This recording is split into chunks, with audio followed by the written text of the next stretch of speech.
नमस्कार, मैं हूं राहुल सिन्हा। सत्ता के सभी न्यूज मित्रों का स्वागत है।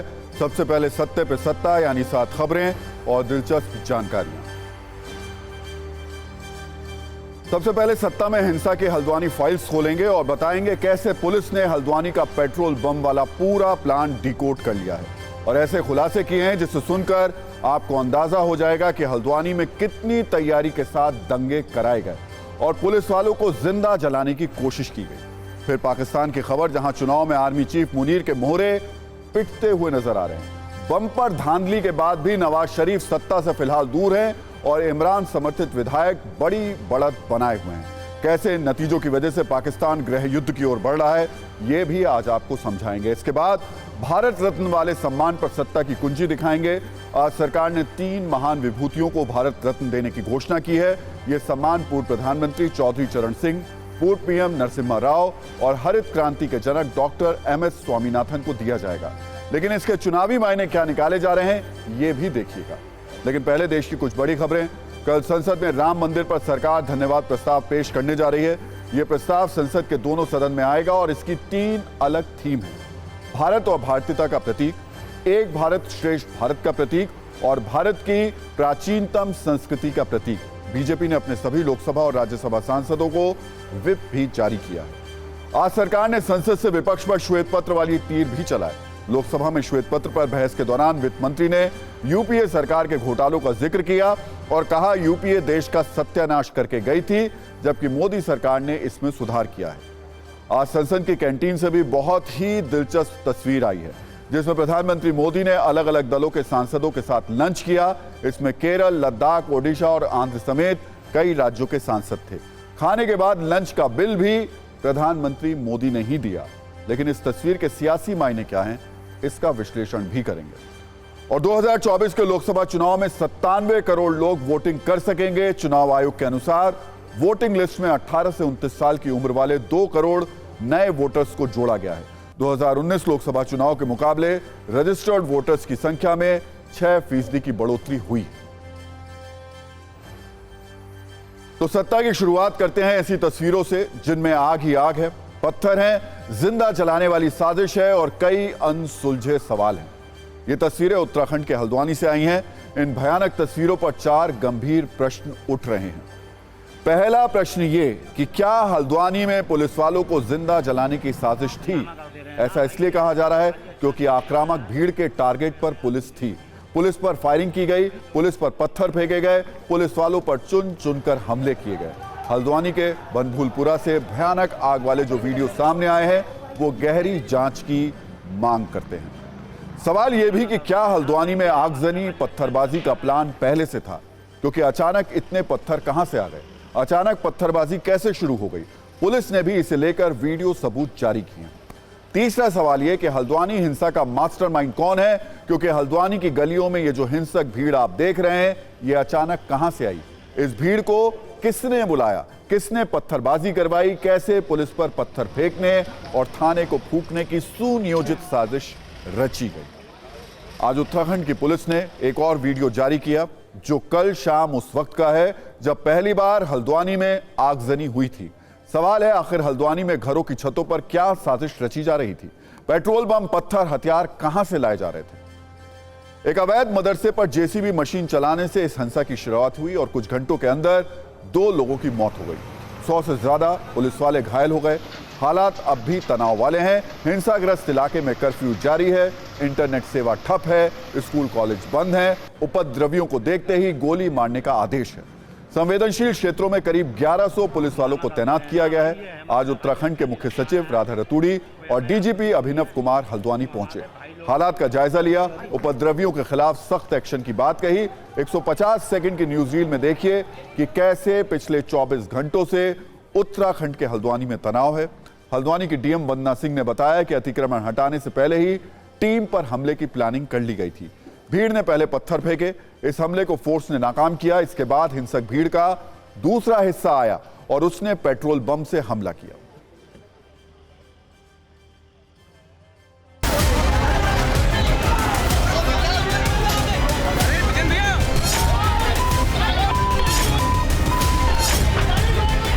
हल्द्वानी के बनभूलपुरा में जो कल हिंसा हुई वो सुनियोजित बताई जा रही है और प्रशासन इसकी जांच भी कर रहा है, लेकिन अभी जो तस्वीरें हम आपको दिखाएंगे उससे आपको साफ पता चलेगा कि किस तरीके से आगजनी में पेट्रोल बम का इस्तेमाल किया गया। रोड के किनारे जो बाइक पार्क थी उनमें से पेट्रोल निकाला गया। यहाँ पर आप देख सकते हैं कि ये बोतल है और इस बोतल के भीतर पेट्रोल भरा हुआ है और इन मोटरसाइकिलों से ही पेट्रोल निकालकर पेट्रोल बम तैयार किए गए। ये देख सकते हैं आप कि यहाँ पर लाइटर भी मौजूद है और इस बोतल में पेट्रोल भी मौजूद है।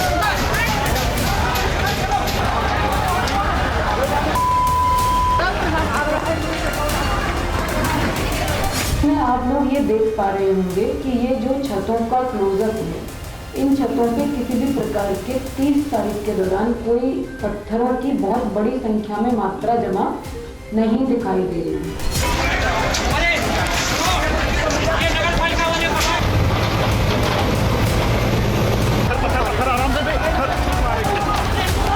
वो मौत है जो पहली बार इकट्ठा होना उस गली में शुरू हुआ जब आगजनी शुरू करी।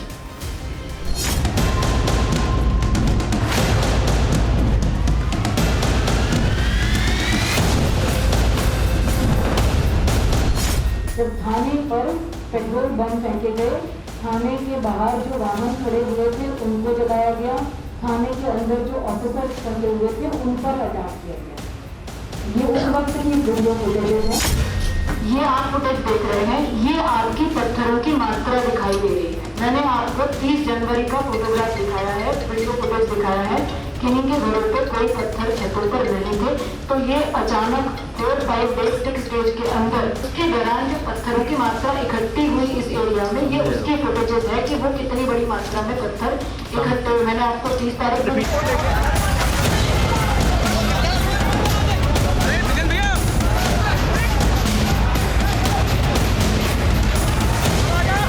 घेरा गया। थाने के अंदर जो लोग बैठे हुए थे उनको बाहर नहीं निकलने दिया गया, उन पर पहले पथराव किया गया, फिर पेट्रोल बम फेंके गए, थाने के बाहर खड़े वाहनों में आग लगा दी गई। उसका जो धुआं था आगजनी का, वो धुआं सारा थाने में भर गया और अंदर जो ऑफिसर्स थे उनको सफोकेशन होने लगा।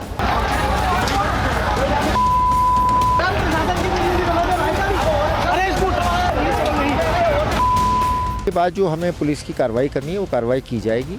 जैसा मैंने बताया, लोगों को चिन्हित किया जाएगा और इनके खिलाफ सख्त से सख्त जो हमारा NSA है, नेशनल सिक्योरिटी एक्ट, उसके तहत इनके खिलाफ कार्रवाई की जाएगी।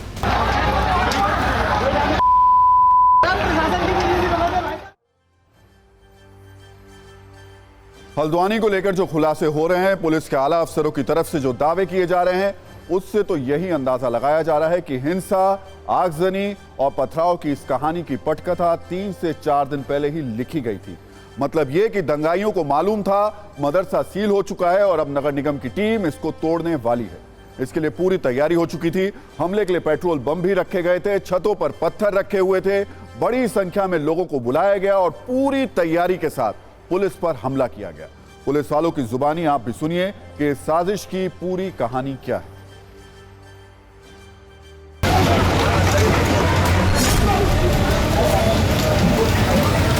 बहुत बड़ी ईंट लगी है मेरी यहाँ। घबरा नहीं हम हर जगह से, हर गलियों से, हर जगह से पथराव हो रहे थे वहाँ पे। तो हर गली, छतों से भी, घरों नीचे से भी, क्योंकि गलियाँ घेर ली थी उन लोगों ने, चारों तरफ से गलियाँ भी घेर ली थी, छतों से भी आ रहे थे। बहुत लगी, बहुत ज़्यादा।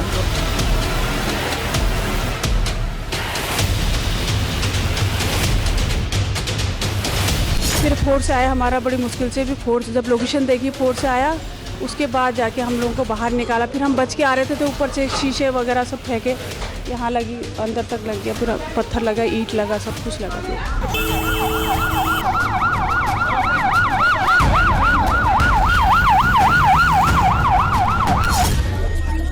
बनभूलपुरा अतिक्रमण में काफी रूप से घायल हो गया। ये पाँव में, पीठ में लगी है, कमर में लगी है, काफी चोटें लगी मुझे भी, पाँव छिल गया मेरा, मैं भी गंभीर रूप से घायल हो गया हूँ। भगवान की कृपा से बच के आ गया हूँ, बच गया हूँ।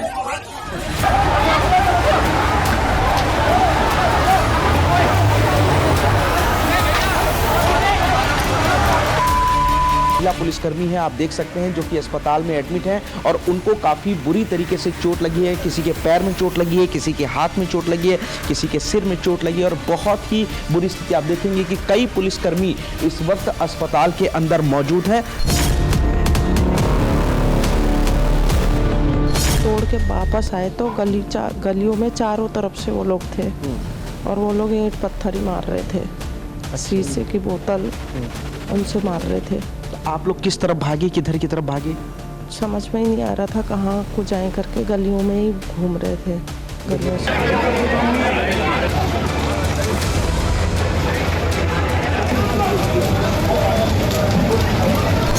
आ रहे थे घर को तो उनने छतों से अंधेरा अंधेरा हो गया था। मेरे ख्याल से लाइट भी चली गई थी उस टाइम। वो चारों तरफ से पत्थर मारने लग गए। वो कंडीशन इतनी बुरी थी, मैं सोच के अभी भी कभी कभी होता है कि डर जाती हूँ कि वो कंडीशन ऐसी थी कि सब जगह वही लोग हैं, हाथों में पत्थर है और बीच में अकेली मैं। हिंसक भीड़ के खतरे बहुत बड़े होते हैं। इस केस में जब तक गैर कानूनी रूप से मदरसा चल रहा था तब तक सब शांत था। जैसे ही पुलिस ने कार्रवाई की कोशिश की तो पत्थरबाजी होने लगी, आग लगा दी गई, हिंसा का तांडव हुआ, थाने को घेरा गया, सरेआम गोली चली। पुलिसकर्मियों को जिंदा चलाने तक की साजिश सामने आई है। सवाल यह है कि किसके एक इशारे पर अचानक इतनी संख्या में लोग जुट जाते हैं और मरने मारने को तैयार हो जाते हैं। समाज को हिंसा की आग में झोंकने वाले ऐसे लोगों की पहचान करने की सख्त जरूरत है। ये बात याद रखिएगा कि हिंसक किसी के सगे नहीं होते हैं। उसके रास्ते में हिंदू हो या मुस्लिम, मारा ही जाता है। हल्द्वानी में फहीम नाम के शख्स की गोली लगने से मौत हो गई, जो ड्राइवर था। इसके परिवार वालों का कहना है कि गुरुवार को हुई हिंसा के दौरान भीड़ में मौजूद एक शख्स ने फहीम को गोली मार दी, जिससे उसकी मौत हो गई। हल्द्वानी में मौजूद असामाजिक, अराजक और आपराधिक प्रवृत्ति वाले लोगों की पोल अवैध मदरसे को ध्वस्त करने वाली जेसीबी मशीन के ड्राइवर ने भी खोली। ड्राइवर ने कहा कि जब नगर निगम के कर्मचारी अतिक्रमण हटाने गए थे तो अचानक उन्हें कुछ लोगों ने घेर लिया था। उसके बाद चारों तरफ से पत्थर बरसने लगे, हालात भयानक हो गए। उन्हें उम्मीद नहीं थी कि वो जिंदा बचेंगे। बेकाबू भीड़ 2.5 घंटे तक लगातार पत्थर बरसाती रही, यहां तक कि उपद्रवियों ने जेसीबी मशीन में भी आग लगा दी। इस भीड़ से कुछ लोग पेट्रोल बम फेंक रहे थे और गोलियां भी चला रहे थे।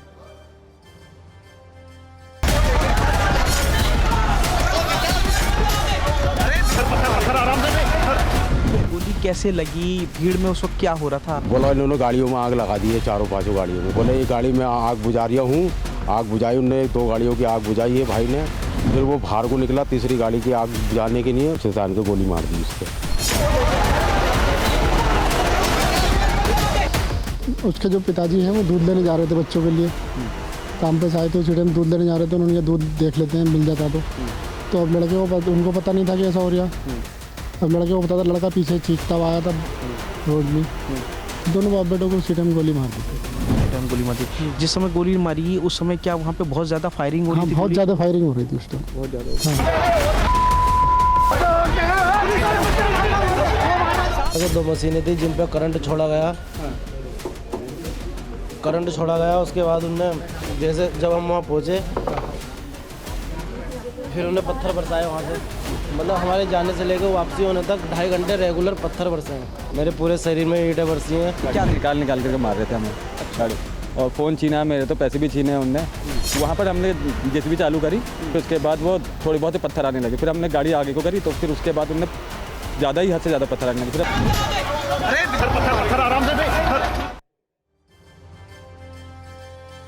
उत्तराखंड के हल्द्वानी में हुई हिंसा की आग की चिंगारियां यूपी के भी कई जिलों को सुलगा रही हैं। हल्द्वानी में हुए उपद्रव के बाद कानपुर में अलर्ट जारी किया गया। जुमे की नमाज पर पुलिस के कई बड़े अधिकारियों ने पैदल मार्च किया। सभी जो डीसीपी हैं, एसीपी हैं, अपने अपने जोन में उन लोगों ने पैदल मार्च किया। इसके अलावा कौशाम्बी, भदोही और संभल में पुलिस और प्रशासन एक्स्ट्रा सावधान दिखाई दिए। लेकिन सबसे ज्यादा जुबानी चिंगारियां बरेली में देखने को मिली, जब इत्तेहाद-ए-मिल्लत काउंसिल यानी IMC के मौलाना तौकीर रजा ने पहले तो ज्ञानव्यापी पर जेल भरो वाला प्रदर्शन किया, उसके बाद हल्द्वानी पर विवादित बयान दिया। इस दौरान बरेली में माहौल तनावपूर्ण रहा। पूरे इलाके को छावनी में तब्दील कर दिया गया। ड्रोन से निगरानी की जा रही थी। इस दौरान तौकीर रजा ने कहा कि बरेली को हल्द्वानी नहीं बनने देंगे।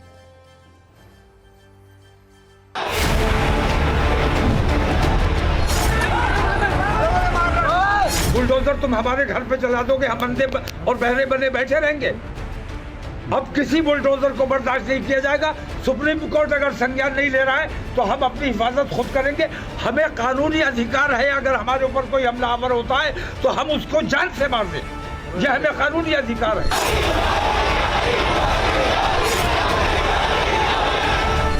किसमें इतनी ताकत है जो हमसे हमारा हक छीन सके? अब हम बराबर का मुकाबला करेंगे। अब कोई इंसाफ किसी से नहीं मांगा जाएगा, किसी हुकूमत के सामने हाथ नहीं जोड़े जाएंगे। हम इस मुहिम को अपने पूरे हिंदुस्तान में जेल भरो आंदोलन शुरू किया। रामगंज चौराहे पे इस वक्त मैं मौजूद हूँ। दरअसल मौलाना तौकीर रजा ने आज से जेल भरो आंदोलन की शुरुआत की थी, अपने समर्थकों से बड़ी तादाद में इकट्ठा होने की अपील की थी। लेकिन जब ये पूरा कार्यक्रम खत्म हुआ तो मौलाना तौकीर रजा ने अपने समर्थकों से शांति से वापस जाने की अपील की थी। लेकिन लगता है कि उनके समर्थकों पे इसका असर नहीं हुआ, क्योंकि जब उनके समर्थक वहाँ से जो आला हजरत मस्जिद है वहाँ से जब निकले तो ठीक इसी जगह पे यहाँ पे उन्होंने पथराव किया। इसमें कुछ लोग घायल भी हुए, एक चश्मदीद हैं। किसी चौराहे पे जाम लगा दिया और नारेबाजी शुरू हो गई। उसको देखते हुए जो व्यापारी भाई दहशत में आ गए और लोगों की अफवाह फैली, लोगों ने बाजार बंद कर दिया।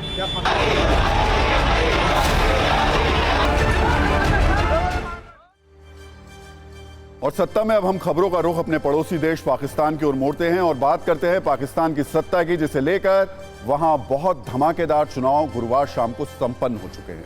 वैसे आमतौर पर पाकिस्तान में वोटिंग की अगली सुबह तक नतीजे आ जाते हैं, लेकिन इस बार अब तक पाकिस्तान में ऐसा नहीं हुआ है और इसके प्रायोजक हैं पाकिस्तान की आर्मी और उसके इशारों पर काम कर रहा चुनाव आयोग।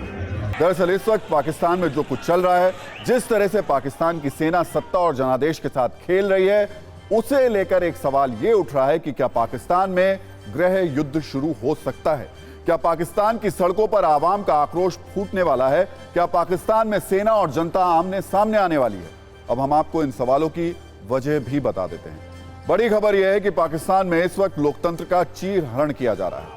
बहुत बड़े स्तर पर वोटों की धांधली हो रही है और सेना पूरी कोशिश कर रही है कि किसी भी तरह वो पाकिस्तान में प्रधानमंत्री पद की कुर्सी पर अपने मोहरे के तौर पर नवाज शरीफ को बिठा दे। पाकिस्तान में जब कल वोटों की गिनती शुरू हुई तो इमरान खान के समर्थित निर्दलीय नेता काफी बड़े अंतर से नवाज की पार्टी PMLN पर बढ़त बनाए हुए थे, लेकिन दावा है कि तभी पाकिस्तान में सेना और चुनाव आयोग का खेल शुरू हो गया। नतीजों को कई घंटे तक रोक दिया गया और इसके बाद जो रुझान सामने आए उसमें कांटे की टक्कर बताई गई। कई सीटों पर तो नवाज शरीफ की पार्टी को आगे कर दिया गया, यानी जेल में बंद इमरान खान के समर्थित नेताओं की जीत होता देखकर सेना तुरंत एक्टिव हो गई और नवाज शरीफ की पार्टी को जिताने के लिए उसने पूरा जोर लगा दिया। इन दावों को और मजबूत करने के लिए जो तस्वीरें सामने आई हैं, इस पर हमने आपके लिए एक वीडियो गाइड भी तैयार की है। दरअसल जब पाकिस्तान में चुनाव हुए तो सेना के इशारे पर पाकिस्तान में आवाम के बीच ये संदेश पहुंचाने की पूरी कोशिश की गई कि इमरान खान और उनकी पार्टी पर अपना वोट बर्बाद करने की कोई जरूरत नहीं है और नवाज शरीफ ही पाकिस्तान की सत्ता के असली हकदार हैं। लेकिन अब पाकिस्तान से जो नतीजे सामने आ रहे हैं उसे देखकर यह कहा जा सकता है कि पाकिस्तान की सेना का मैनेजमेंट अब फेल हो गया है, इसलिए पाकिस्तान में सत्ता को मैनेज करने की दूसरी कोशिश की जा रही है और यह सब हुआ है धांधली के जरिए। और इसी दावे पर हम आपको कुछ वीडियो दिखाते हैं जो सोशल मीडिया पर भी वायरल हैं।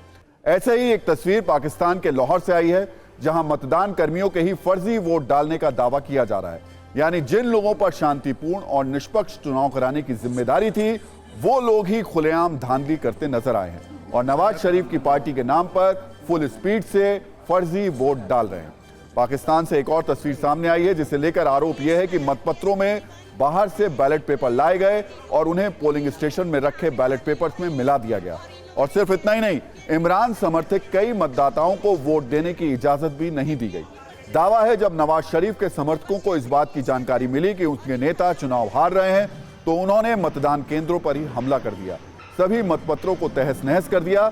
यानी पाकिस्तान में इस बात की पूरी कोशिश की जा रही है कि असली नतीजे सामने ना आ सके। पाकिस्तान से एक और चौंकाने वाला वीडियो सामने आया है जिसमें यह दावा किया गया है कि जिन मतपत्रों से पाकिस्तान की सत्ता का फैसला होने वाला है वो वोट एक जगह सड़क पर बिखरे हुए नजर आए और ये वोट इमरान समर्थकों के नाम पर डाले गए हैं जिनकी गिनती ही नहीं की गई। इसके अलावा पाकिस्तान के अलग अलग हिस्सों में काउंटिंग के दौरान नवाज शरीफ के समर्थकों ने भारी हंगामा किया। कार्यकर्ता मतगणना केंद्रों के अंदर घुस आए और मतदान कर्मियों से मारपीट की, मतपत्रों को फाड़कर फेंक दिया। अब इमरान खान के समर्थक नेता खुलकर यह आरोप लगा रहे हैं कि वो चुनाव जीत चुके हैं, फिर उनको सर्टिफिकेट क्यों नहीं दिया जा रहा है। कई इमरान समर्थकों को तो पहले ही विजयी घोषित कर दिया गया, लेकिन बाद में उनका चुनाव ही कैंसिल कर दिया गया। अब हम आपको पाकिस्तान में वोटों की धांधली पर सत्ता का एक नंबर गेम भी दिखाते हैं जो बहुत ही ज्यादा चौंकाने वाला है।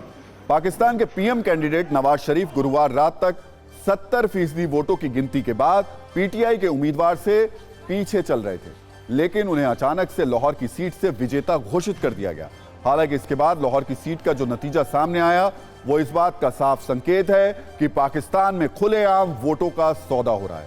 हम आपको इस वक्त उसी नतीजे का पेपर दिखा रहे हैं जिसके मुताबिक लाहौर सीट पर कुल वोट पड़े 2,93,693, लेकिन इसमें वैध वोट बताए गए 2,94,043, यानी जितने वोट वैलिड बताए गए उतने वोट लाहौर सीट पर पड़े भी नहीं।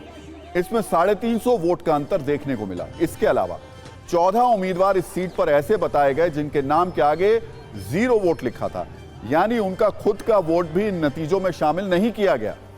यानी पाकिस्तान की हालत इस वक्त ऐसी है कि यहां पर एक धांधली और चुनावी फर्जीवाड़ा भी ठीक से नहीं हो पा रहा है और पाकिस्तान से इससे ज्यादा उम्मीद की भी नहीं जाती। सबसे बड़ी बात यह कि पाकिस्तान में इस फर्जीवाड़े का जिक्र वहां के न्यूज चैनल्स पर भी खुले आम किया जा रहा है। हालांकि इस सब के बीच ये बात एकदम सत्य है कि वोट में बहुत शक्ति होती है। देश कोई भी हो, लोकतंत्र कोई भी हो, वोट ही सबसे बलवान माना जाता है और पाकिस्तान में भी ये बात सच साबित होती हुई दिखाई दे रही है। पाकिस्तान में इतनी धांधली के बाद भी इमरान खान इस रेस में सत्ता के करीब पहुंचते दिखाई दे रहे हैं, जो इस बात का साफ संकेत है कि पाकिस्तान की आवाम ने इमरान खान को वोट देकर यह बता दिया कि उसे सेना का मोहरा नहीं बल्कि अपनी पसंद का चेहरा चाहिए। हालांकि अभी भी पाकिस्तान की चुनावी और राजनीतिक तस्वीर पूरी तरीके से स्पष्ट नहीं है, लेकिन अगर इमरान को पाकिस्तान की सत्ता मिल जाती है तो उसके मायने क्या हैं, ये भी देख लेते हैं। सबसे बड़ी बात यह कि पीएम की कुर्सी पर अपना मोहरा बिठाने का पाकिस्तान की आर्मी का अरमान टूट जाएगा। यह बात साफ हो जाएगी कि पाकिस्तान की जनता ने पाकिस्तान की सेना और उसके आदेश को खारिज कर दिया। आवाम का सेना को सीधा संदेश होगा कि सुरक्षा संभालें, सियासत में उसका कोई काम नहीं है। अगर इमरान को सत्ता से दूर रखने की इतनी कोशिश के बाद भी उनके समर्थित नेता जीत जाते हैं तो यह साफ हो जाएगा कि पाकिस्तान में अब आर्मी का दखल नहीं चलेगा। नवाज शरीफ को प्रधानमंत्री बनाने का आर्मी का प्लान फेल भी हो जाएगा। हालांकि इस सब बातों के लिए पाकिस्तान के फाइनल नतीजों का इंतजार करना होगा। इस बीच एक बात यह भी है कि अगर नतीजों के बाद सेना ने इमरान को सत्ता सौंपने में किसी तरीके की आनाकानी की या कोई खेल किया तो इसके नतीजे भी अच्छे नहीं होंगे, क्योंकि पाकिस्तान की जनता और सेना एक मत नहीं है, इसलिए दोनों आमने सामने आ सकते हैं। ऐसे में सवाल यह भी कि क्या स्थिति इस हद तक जा सकती है कि गृह युद्ध के हालात हो जाएं। पाकिस्तान में इमरान समर्थकों का और इमरान समर्थक आवाम का गुस्सा भी देखने को मिल सकता है और अगर ऐसा हुआ तो पहले से गर्त में गुजारा कर रहे पाकिस्तान की हालत और ज्यादा खराब हो जाएगी। फिलहाल अब तक के नतीजों के हिसाब से हम आपको पाकिस्तान के चुनाव की 7 बड़ी बातें बता देते हैं। पहली खबर यह कि इमरान खान के समर्थक निर्दलीय उम्मीदवार पाकिस्तान चुनाव में सबसे आगे चल रहे हैं। हालांकि अभी भी किसी पार्टी को 265 सीटों पर हुए इस चुनाव में पूर्ण बहुमत मिलता नहीं दिखाई दे रहा है। अगली खबर यह कि पाकिस्तान में इमरान को हराने के लिए वोटों की धांधली हो रही है। हमने इसकी तस्वीरें भी आपको दिखाई हैं। इसके अलावा पाकिस्तान के PM candidate Nawaz Sharif Lahore seat से जीत गए हैं, लेकिन खैबर पख्तूनवा के मनसेहरा से वो चुनाव हार गए हैं। नवाज शरीफ की बेटी मरियम नवाज और भाई शहबाज शरीफ को भी इस चुनाव में जीत मिल गई है, लेकिन सबसे बड़ी बात यह कि आतंकी हाफिज सईद के बेटे और दामाद को भी आवाम ने नाकार दिया है। और सिर्फ इतना ही नहीं, पाकिस्तान चुनाव में उतरे हाफिज सईद के सभी 6 आतंकवादियों की हार हुई है। तो ये वो पाकिस्तान है जो बातें बड़ी बड़ी करता है, लेकिन यहां एक चुनाव भी सही तरीके से संपन्न नहीं कराए जा सकते। फिलहाल जब भी पाकिस्तान में सत्ता की पूरी पिक्चर क्लियर होगी, हम आपको इसकी पूरी जानकारी देंगे। वैसे तो आपने नेताओं को संसद में चर्चा करते, बहस करते, हंगामा करते देखा होगा, लेकिन आज आपको अलग अलग पार्टियों के सांसदों के एक साथ लंच करने की तस्वीर दिखाते हैं और यह हुआ प्रधानमंत्री नरेंद्र मोदी के कारण। पीएम मोदी के एक बुलावे पर 8 सांसदों ने आज उनके साथ लंच किया। आज लोकसभा की कार्यवाही के बाद पीएमओ से 8 सांसदों को फोन किया गया। उन्हें कहा गया कि पीएम मोदी ने उन्हें बुलाया है।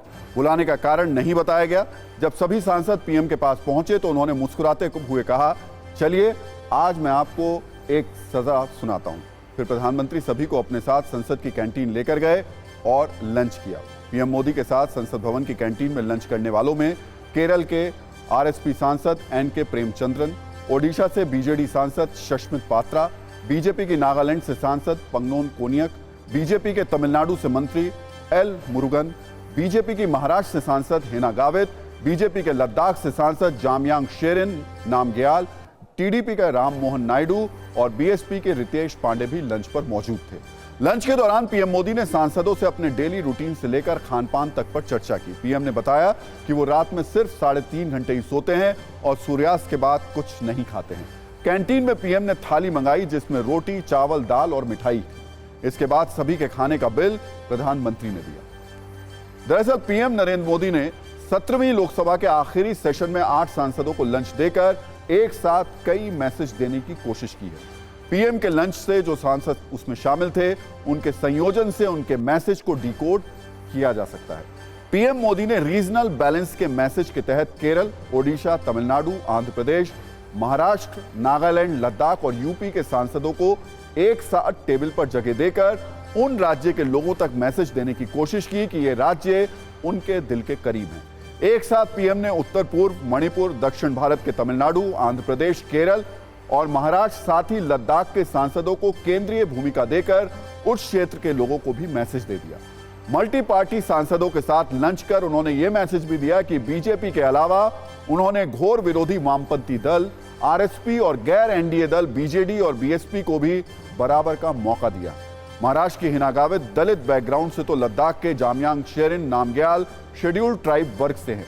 वहीं नागालैंड से सांसद पंगनोन कोनियक क्रिश्चियन कम्युनिटी से आते हैं तो एल मुरुगन तमिलनाडु में शेड्यूल कास्ट के मछुआरा समुदाय से आते हैं। ओडिशा के शष्मित पात्रा और यूपी के रितेश पांडे ब्राह्मण वर्ग से आते हैं। ऐसे में पीएम मोदी ने सबका साथ सबका विकास के अपने नारे को एक लंच से बुलंद करने की कोशिश की। वैसे आपको बता दें कि कल लोकसभा में राम मंदिर पर एक धन्यवाद प्रस्ताव भी आने वाला है जिसमें 3 थीम रखी गई हैं। पहली है भारत और भारतीयता, दूसरी है एक भारत श्रेष्ठ भारत, तीसरी है भारत की प्राचीनतम संस्कृति। आज के लंच में जिस तरीके से पीएम मोदी ने 8 अलग अलग क्षेत्रों के सांसदों के साथ लंच किया, वो भी एक भारत श्रेष्ठ भारत का ही प्रतीक है। और अब बात भारत रत्न की, जिसमें आज प्रधानमंत्री नरेंद्र मोदी ने 3 विभूतियों को भारत रत्न से सम्मानित किए जाने का ऐलान किया, जिसमें बहुत से लोग सरप्राइज भी हो गए। सरप्राइज इसलिए क्योंकि 15 दिनों के अंदर तीसरी बार भारत रत्न का ऐलान हुआ है और इस बार रिकॉर्ड तोड़ स्तर पर 5 हस्तियों को भारत रत्न दिया गया है। पीएम मोदी ने आज सोशल मीडिया पर 12:39 पर पहला पोस्ट किया, जिसमें पूर्व प्रधानमंत्री चौधरी चरण सिंह की तस्वीर के साथ उन्हें भारत रत्न देने का ऐलान किया गया। 1 मिनट के बाद 12:40 पर उन्होंने अपने दूसरे पोस्ट में पूर्व प्रधानमंत्री पीवी नरसिम्हा राव को भारत रत्न देने की घोषणा की और इसके 1 मिनट बाद 12:41 पर अपने तीसरे पोस्ट में उन्होंने हरित क्रांति के जनक MS स्वामीनाथन को भारत रत्न देने का ऐलान किया। यानी 3 मिनट में किसान क्रांति, आर्थिक क्रांति और हरित क्रांति के जनक को भारत रत्न देने का ऐलान कर दिया। पीएम मोदी ने अपने सोशल मीडिया पोस्ट में तीनों विभूतियों के कामों को भी याद किया। सबसे पहले बात करते हैं भारत रत्न चौधरी चरण सिंह की। चौधरी चरण सिंह को हमेशा किसानों का नेता माना जाता रहा है। वो उत्तर प्रदेश के मुख्यमंत्री, देश के प्रधानमंत्री, गृह मंत्री, सांसद और विधायक रहे। 1952 में वो चौधरी चरण सिंह ही थे जिन्होंने यूपी में जमींदारी प्रथा खत्म करने में प्रमुख भूमिका निभाई थी। किसानों को पटवारी के जाल से आजादी दिलाने का श्रेय चरण सिंह को ही जाता है। 1952 में यूपी में जमींदारी प्रथा खत्म करने के खिलाफ राज्य में 27,000 पटवारियों ने इस्तीफा दे दिया था, लेकिन वो उनके दबाव में नहीं, सभी का इस्तीफा उन्होंने स्वीकार किया।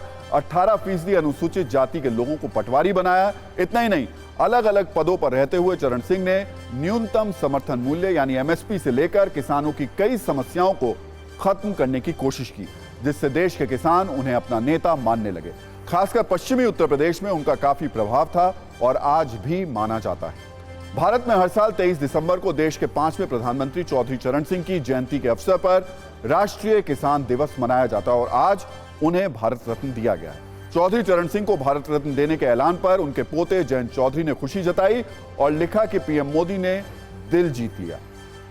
अब बात करते हैं भारत रत्न पीवी नरसिम्हा राव की। 1991 में जब नरसिम्हा राव देश के प्रधानमंत्री बने तो भारत की अर्थव्यवस्था का यह हाल था कि देश को अपना कर्ज चुकाने के लिए सोना गिरवी रखना पड़ा था, लेकिन उन्होंने इस आपदा को अवसर में बदला और तेजी से आर्थिक उदारीकरण पर फैसले लिए। नरसिम्हा राव ने अपने कार्यकाल की शुरुआत के 100 दिनों तक अर्थव्यवस्था पर ही पूरा ध्यान केंद्रित किया।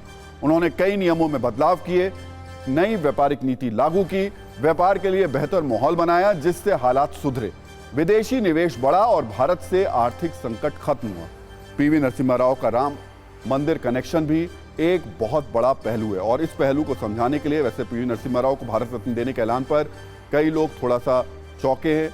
उनके राम मंदिर कनेक्शन को भी अब हम थोड़ा सा याद आपको दिला देते हैं और इसके लिए मैं एक किताब जरूर लेना चाहूँगा और वो जो किताब है वो TV9 भारतवर्ष के जो निदेशक हैं हेमंत शर्मा जी, ये उनकी किताब है।